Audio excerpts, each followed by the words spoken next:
பாத்தியே அப்பத்தை கேட்டியே அண்ணனை பாத்தியே அப்பத்தை கேட்டியே அப்படின்னா பட்டினத்தார் புராணம். என்ன புராணம் அழியாது, இது பட்டினத்தார் புராணம். தெரியல எது பட்டினத்தார் புராணம்? இதுதான். எங்க சொல்லுங்க பாப்போம். பட்டினத்தார் அன்னைக்கு நவகோடி நாராயணன் அவருக்கு பேரு. சரி, அப்பவே 9 கோடி. நவகோடி நாராயணன்றது வேற ஆளியா? அதாங்க இவரு பட்டினத்தார் 9 கோடி ரூபாய் சொத்து வச்சிருக்காரு. பட்டினத்தார் வந்து சைவத்தை, அவர் சைவம், அவரு நாராயணன் பேர் வச்சிருப்பாரு. இல்ல இல்ல இல்ல, பட்டினத்தார் 9 கோடி சொத்து வச்சிருந்தார். அவரோட பையன் மருதவாணன் போய் ஒரு கவி சொல்றார், காதற்ற ஊசியும் மாறாது காணும் கடை வழிக்கு. அப்படின்னா இந்த ஊசி கூட உடைஞ்சு விட்டா ஒண்ணும் புண்ணியம் இல்லை ஏன்னா அப்படின்னு சொல்லி சொன்ன. இதை கேட்டு அவருக்கு ஞானம் பிறந்தது.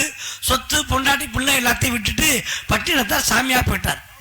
அப்ப அவருடைய அக்கா என்ன பண்றாங்க, நண்பர்கள்லாம் கேட்கிறாங்க, ஏன்னா என் தம்பி இப்படி சாமியாரா போயிட்டாரு, அண்ணனை பாத்தியா அண்ணனை பாத்தியான்னு கேட்கிறாங்க. அதான் அண்ணனை பார்த்தேன் அப்பத்த கேட்டேன்னா தம்பி பட்டினத்தார் அப்பா அக்கா கிட்ட பசிக்கிறது ஏதாச்சும் கொடுன்னு கேட்கிறார்.